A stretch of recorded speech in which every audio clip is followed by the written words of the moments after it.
হিন্দুদের ওপর হামলা ধর্মীয় নয় রাজনৈতিক।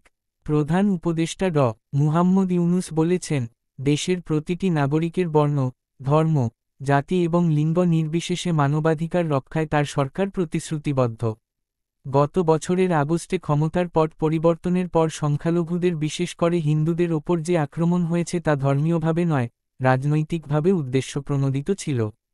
তবে তার সরকার দোষীদের বিরুদ্ধে দ্রুত ব্যবস্থা নিয়েছে। মঙ্গলবার ঢাকার রাষ্ট্রীয় অতিথি ভবন যমুনায় প্রধান উপদেষ্টা অধ্যাপক মুহাম্মদ ইউনূসের সঙ্গে মার্কিন সিনেটর গ্যারি পিটার্স সাক্ষাৎ করতে এলে তিনি এসব কথা জানান।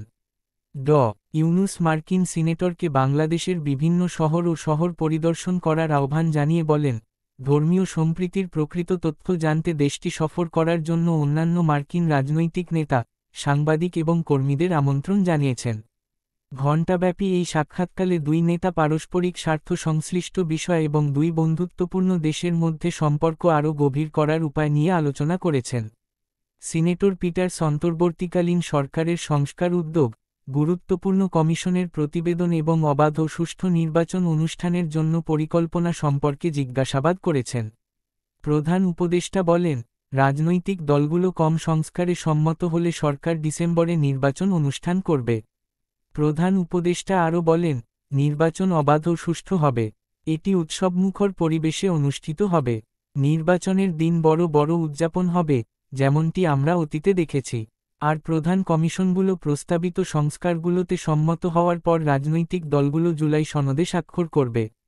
জুলাই সনদ দেশের ভবিষ্যৎ গতিপথ নির্ধারণ করবে। পিটার্স সরকারের সংস্কার কর্মসূচির প্রশংসা করে বলেন, যুক্তরাষ্ট্র বাংলাদেশে একটি মসৃণ গণতান্ত্রিক উত্তরণের জন্য অধীর আগ্রহে অপেক্ষা করছে। সিনেটর পিটার্স বলেন, মিশিগানে তার নির্বাচনী এলাকায় অনেক বাংলাদেশি বংশোদ্ভূত মানুষ বাস করেন, যার মধ্যে ডেট্রয়েট শহরও রয়েছে।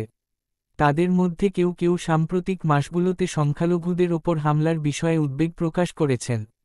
তিনি বলেন, সংখ্যালঘুদের ওপর হামলা নিয়ে ব্যাপক ভুল তথ্য ছড়িয়ে পড়েছে। এই ভুল তথ্যের কিছু অংশ মার্কিন যুক্তরাষ্ট্রেও ছড়িয়ে পড়েছে, যা সংখ্যালঘু গোষ্ঠীর মধ্যে উদ্বেগ তৈরি করেছে। জবাবে ইউনূস বলেন, আমাদের আপনার সাহায্য প্রয়োজন। দয়া করে আপনার বন্ধুদের বাংলাদেশে ভ্রমণ করতে বলুন। এইভাবে আমরা ভুল তথ্য প্রচারণার বিরুদ্ধে লড়াই করতে পারি। দুই নেতা সামাজিক ব্যবসা, দারিদ্র্যমুক্ত পৃথিবী এবং মার্কিন যুক্তরাষ্ট্র এবং বিশ্বের অন্যান্য স্থানে দারিদ্র্যের বিরুদ্ধে লড়াইয়ের হাতিয়ার হিসেবে ক্ষুদ্র ঋণ নিয়েও আলোচনা করেছেন।